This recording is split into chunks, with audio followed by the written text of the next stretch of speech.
Hi, it's Dorothy Guiney with Scrapbooking Quebec. In this video, I'll be creating a 12 by 12 layout, and it's going to be a complementary page to the layout I created on YouTube last week. The design I will be sharing is fantastic for a single page layout. However, it's also great for stretching single pages into double page spreads. I will be featuring the same products as last week, Stampin' Up's Peaceful Garden Designer Series paper and two bundles, Snowy Delights and Delicate Pines. Everything I use will be listed below, along with my link to Stampin' Up. And if you live in Canada and use the link, I will get a commission. And if you do, thank you very, very much. I also want to point out, if you are watching on December 12th, 2025, Stampin' Up has free shipping today for all orders of $100 or more Canadian or 75 American.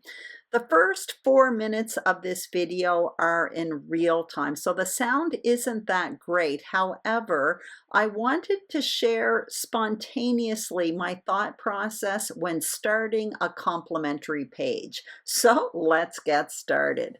The first thing I do is bring out all my leftovers. So here's the page I plan to stretch into a double page spread. Actually, it's going to be two different stories, but they will be side by side in my album. So here are all my leftovers. I have 3 square photos, and these measure 3 1/4 inch squared. So you can see I have a bunch of leftovers, the same paper here, including the paper that I have in my foundation page. I have the Mossy Meadow cardstock that I cut these leaves out with.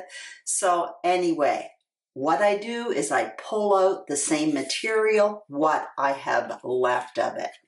This, by the way, is all from the Peaceful Garden collection, and here is what I have left of it.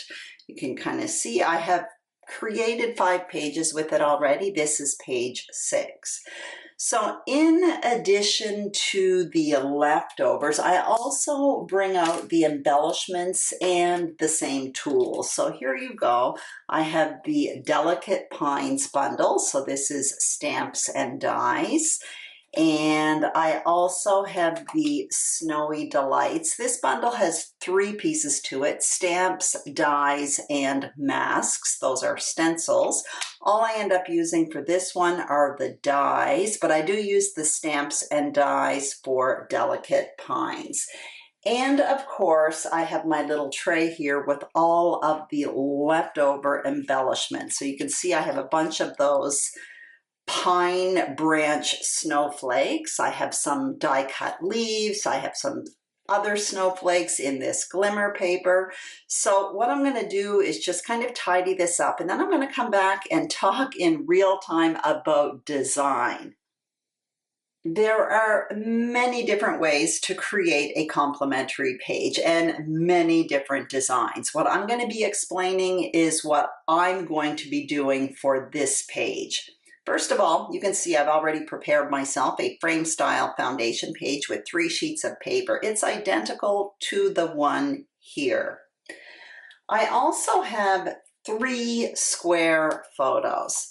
So what I'm seeing right off the bat is squares, squares, squares here. I have the square frame style foundation page and 3 square photos. There's a lot of squares in this design too. There's the square frame style foundation page and the square photos. Also, there are a lot of circles happening here. So we can say we've got squares and circles. That's what I want to repeat. Now, there's 2 ways I could do this. I could basically mirror the design, do the very same thing, kind of like flip it this way. So it's a mirror design, except add the 3 photos. That would be a great option. Or what I'm going to do for this one is I am going to focus on the squares because that's what I'm feeling inside, but do a small repetition of the circles. So that's what I'm thinking at this point, but I do want to mention again, there's no one way to create a complementary page. There are many different designs. The big thing for me is when I create a complementary page to a focal point page that I've already made, typically I like to keep it simple because I don't want the eye to be competing. Where do I look? This for me is the focal point page, and this one will be a complementary page. So the eye's going to naturally gravitate towards this, but I'm hoping to create a page that complements it so that they look nice side by side. So I mentioned I want to focus more on the squares than the circles, and a great way to do that is to create a grid, and that's exactly what I'll be doing, a 4-block grid. As you can see, I have a piece of 12 by 12 pattern paper from the Peaceful Garden collection, and I'm positioning my photos on top of it. What I will do is audition a few different papers for photo mats, and I do end up going with the white cardstock. And off camera, what I will do is cut myself out 3 mats for these photos. Now, I love grids always. They work well as standalone pages, but for complementary pages, they are fantastic. Their straight lines are easy on the eye, and they always pair well with more fancy pages. It's one of my go-tos when I create complementary pages. So off camera, I did cut those mats, and now what I'm going to do is place them on this pattern paper. You see me with a pencil, I'm just making a mark because what I want to do here is create a square that's going to house my 3 square photos, and that is going to be placed on top of my square foundation page. So again, squares, squares, squares here, that's what I'm going for. What I will do before adhering is add a bit of ink to the edges of this paper, and the ink I used was Smoky Slate by Stampin' Up. It's the same ink I used to ink up the pattern papers last week in that video. So as you can see off camera, I did adhere that block to the middle of my foundation page, and I adhered the photos on top of the block. And in case you're curious, the block in the middle is 2 1/4 inches from the edge of the page all around. I also pointed out that I strategically selected the spot in the bottom left of the complementary page for my embellishment cluster, because if my embellishment cluster is placed there, it will form a visual triangle with the 2 other clusters on the focal point page. I've moved ahead to showing you my embellishments. And the first pot that I'm showing you there are a bunch of pine branch snowflakes that I created with the Delicate Pines bundle. That has stamps and dies, and those snowflakes stamp out in 3 different sizes. I die cut them, then piled them on top of each other. They are gorgeous, and you will see them closer up later in the process. Now I'm showing you a leaf die from that very same bundle, and what I did was I cut out a bunch of leaves in Mossy Meadow 2-tone cardstock. I also have this giant silver snowflake. I only have 1 of them left from last week. I used the Snowy Delights bundle for that. That actually comes with 3 pieces, stamps, dies, and stencils. I only used the dies, and I used that glimmer paper, which is also from the Peaceful Garden collection. It comes in 3 different glimmer papers. I used the silver. And in this bottom tier, I have a bunch of stamped and punched out squirrels, and I created those with the Fluffy Squirrel bundle. That one there, I had created those squirrels over the autumn because I created a bunch of them, and those are all my leftovers. And I'm showing you that on the focal point page, I took some twine, some baker's twine, tied it around the squirrel's neck and made him a little scarf. It's super, super cute. So I plan to do that as well for this page. And I did do my journaling on the computer. I printed it up. I die cut it in a circle from the Stylish Shapes dies. That's a die set I use often. It's in the annual catalog. It's circles, squares, and banners, and they are all stitched. I find it so incredibly useful. So that's it for all of my leftover embellishments. A lot of these I made in the video last week, so that video is going to be listed and linked below in case you want to see how I actually created those embellishments. But what I do need now are some more circles. I don't have any leftover circles from that mat you see on the focal point page. So I'm getting out my nesting circle dies and some of the leftover papers. And what I will do off camera is cut out 2 circles in that wood grain paper and that other pattern paper with the white and Misty Moonlight. I do that off camera, and then of course I have a 3rd circle, which is my journaling. I just showed you there as well that I did ink up those circles in that very same Smoky slate ink. And now what I'm going to do is build a cluster in that open area that I reserved for my embellishment cluster. So I'm starting with those 3 circles there, and I'm having some of them, or one of them I should say, come out from behind the photo, and one of them kind of overlaps the photo. I am just at the playing stage here, and now what I'm going to do is bring in some other larger elements. So I have that large silver snowflake. I'm bringing in a few of those pine branch snowflakes. Then I felt like my cluster was getting too big. Now, when I create embellishment clusters, I like them to be in different sizes. So I am looking at the 2 on the focal point page, and there's one huge one in the bottom right, and I want to reserve that one as the biggest one. So when I'm creating the cluster that I'm creating right now, I want it to be smaller than the large cluster on the opposite page. So that's why I ended up dropping the larger pine branch snowflake into a smaller one. And by the way, the reason why I have those in 2 different sizes, and I showed that in last week's video, is that there are 3 layers. So for some of them, I did all 3 layers. I adhered one on top of the other, but for some of them, I just did the top 2 layers, and that created smaller snowflakes. As you can see, I'm giving my squirrel a scarf, just like on the opposite page. I tied it around his neck, and then I frayed the ends with a little pokey stick, and it's absolutely adorable. So now I've moved ahead to adhering my cluster, and you can see that underneath that large block, the photo mat block, I am adhering one of those die cut and stamped pine branch snowflakes underneath that, just a little bit peeking out.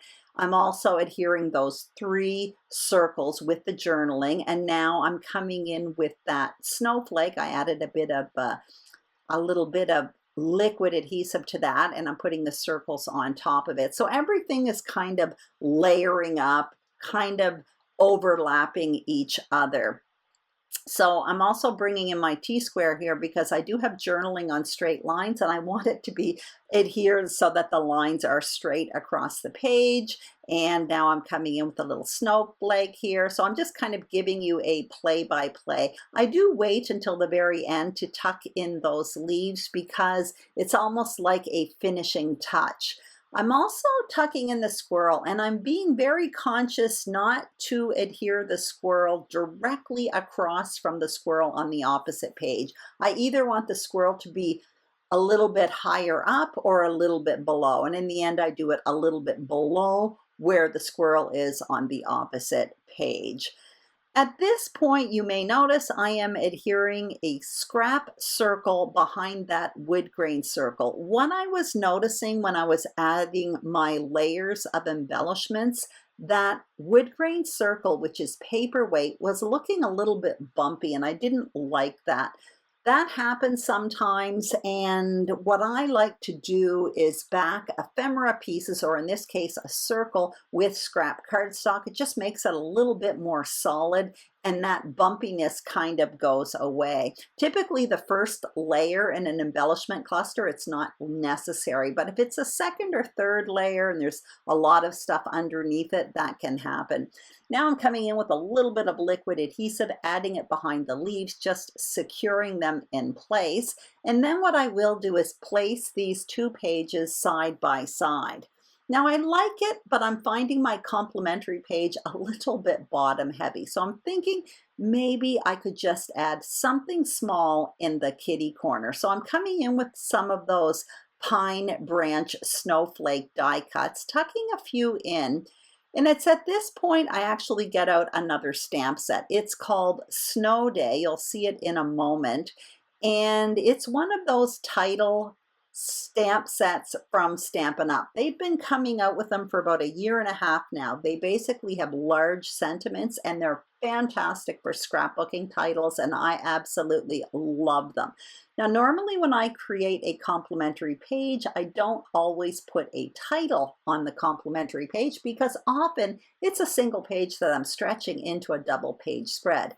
In this case, it's 2 different stories sitting side by side in an album. So I thought, why not? I will add a little title, and my title is going to be Burr. So I'm stamping it out in Mossy Meadow, which is the same color ink I used to stamp out the title on the focal point page.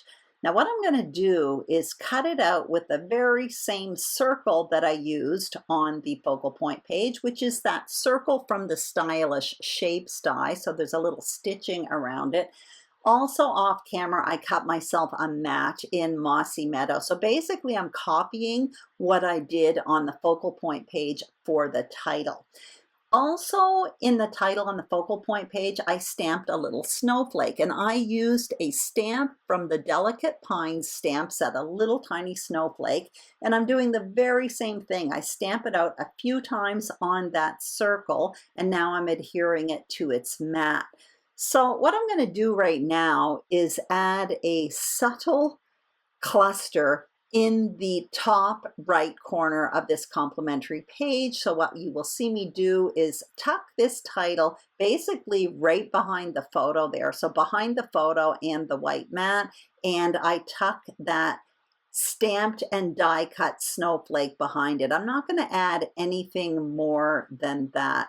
I'm pretty much happy with that. You're going to see when I come back in a minute to show you the final result, I did do a little change here. What I ended up doing was re-stamping my title. What I wanted to do was make sure I could see the snowflakes, and when I first stamped those snowflakes, I felt they were a little off of the circle, so I just simply re-stamped it. And you may notice as well the snowflake that's behind it. Originally, I had a stamped and die cut piece that was just in my leftovers, but what I ended up doing was simply stamping one of those pine branch snowflakes directly on the page. I hope you enjoyed this video. If you did, I'd greatly appreciate a thumbs up. If you haven't subscribed to my channel, Scrapbooking Quebec, I would be thrilled if you did. And if you are a subscriber, thank you very, very much.